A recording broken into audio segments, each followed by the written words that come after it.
What's up, you guys? It's Matt here. So, explaining the reverse split and what a reverse split actually is may be complex to some people. I'm going to try and simplify it. It should be easy to understand. And people always look at it and they're like, wait, I'm not going to have as many coins as I had before without understanding everything else. Now, I'm not 100% for the reverse split. I just want to put that out there right here. The reason why I'm bringing this up now is because I still feel like the community is not at the best place that it should be. You know, we still have multiple paths that people believes that we should go down. While some people or a lot of people think that we should really go down this repeg path, we also have a fork in the road at the repeg path, right? Where we have an incremental repeg or we have a flat repeg, right? A strong repeg to a dollar.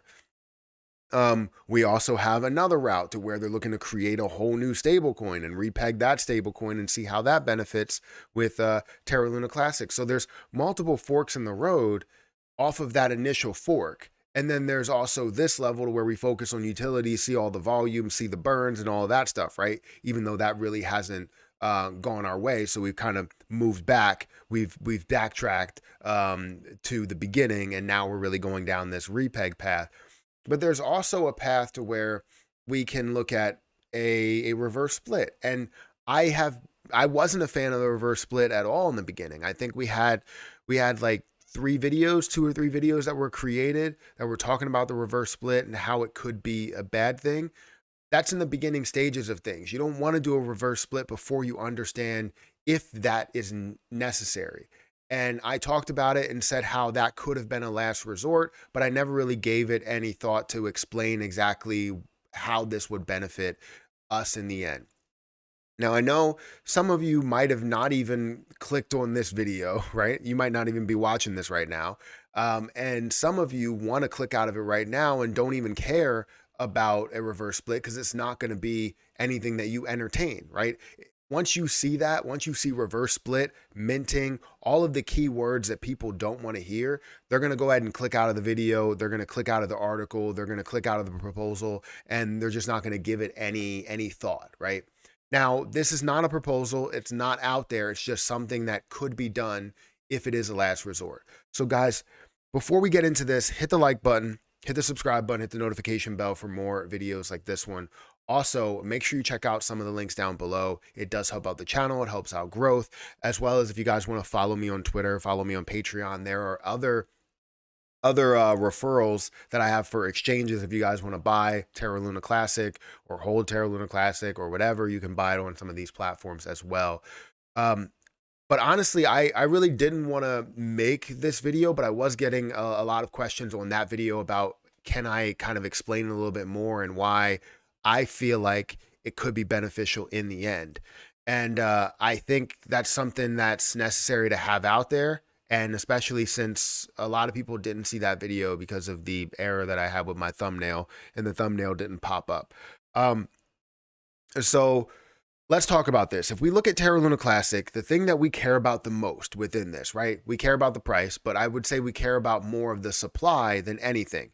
We want to see that supply come down so that Terra Luna Classic can get back to a form of normalcy when it comes to the price, right? We can see it at $1, $2, $10, $100, right? And the way that we burn down that supply would be with a transaction tax. Well, that didn't really work because all of us didn't really support the transaction tax. But you can also do it with an incremental repeg as long as there's a lot of volume that does go through and people that are looking to see this succeed rather than just gain something out of it.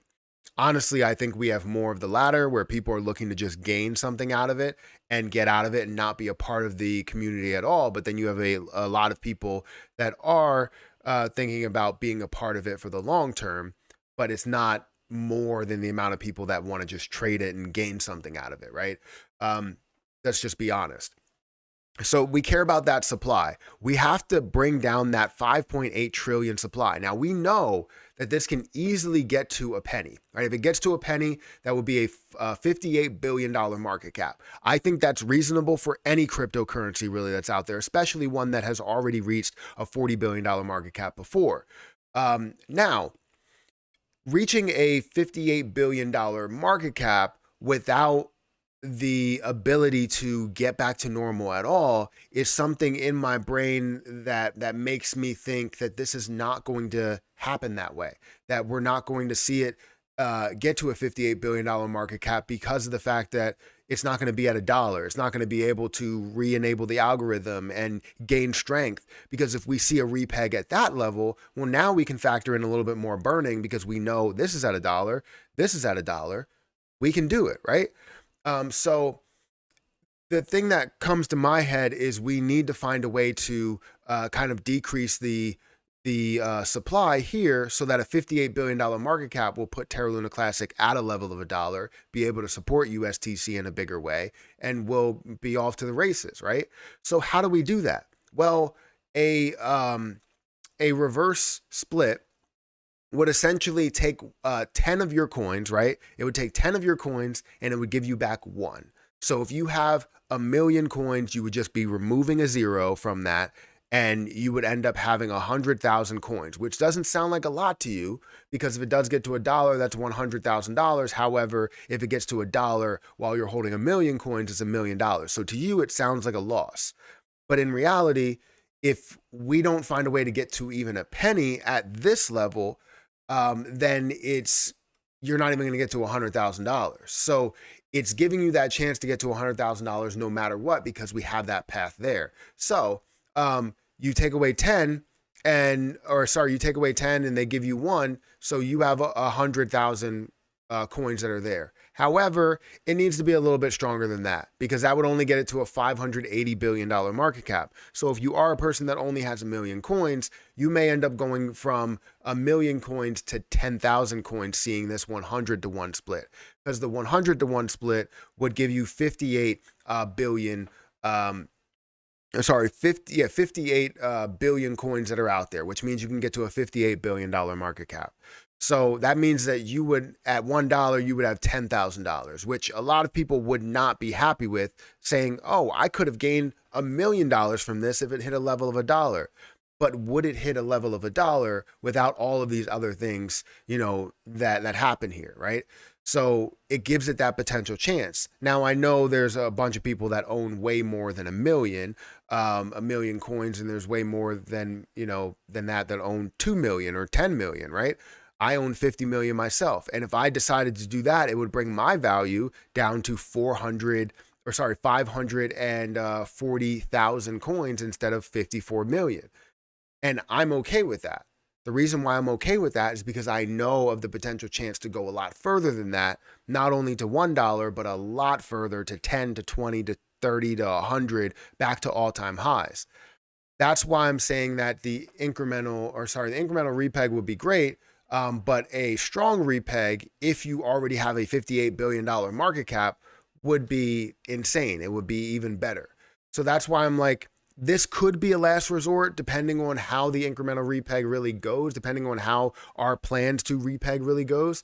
But this is another alternative, right? Another option, another path that we can go down. Now, I'm still a big fan of keeping the same supply and burning down the entire supply, connecting to these exchanges, and that would be fantastic, but it doesn't seem like we're doing that. So if we can't do that, we can't see the repeg here, and we're going to create a whole new cryptocurrency, we can kind of partner up and say, if you're going to create a whole new stable coin, you have a whole new stable coin there, you have a $58 billion market cap here, this $58 billion market cap can support this stable coin that may be in the hundreds of millions just to get started, and then now you're seeing everything flow again. So I mean, that's just my opinion. Again, this is not 100% concrete. This is not saying that this is the way that it will be. There's that fly. I got him. I got to get him, right? I'm going to get off this video and I'm going to get him. Hit that like button, hit that subscribe button, and I'll catch you in the next video. See ya.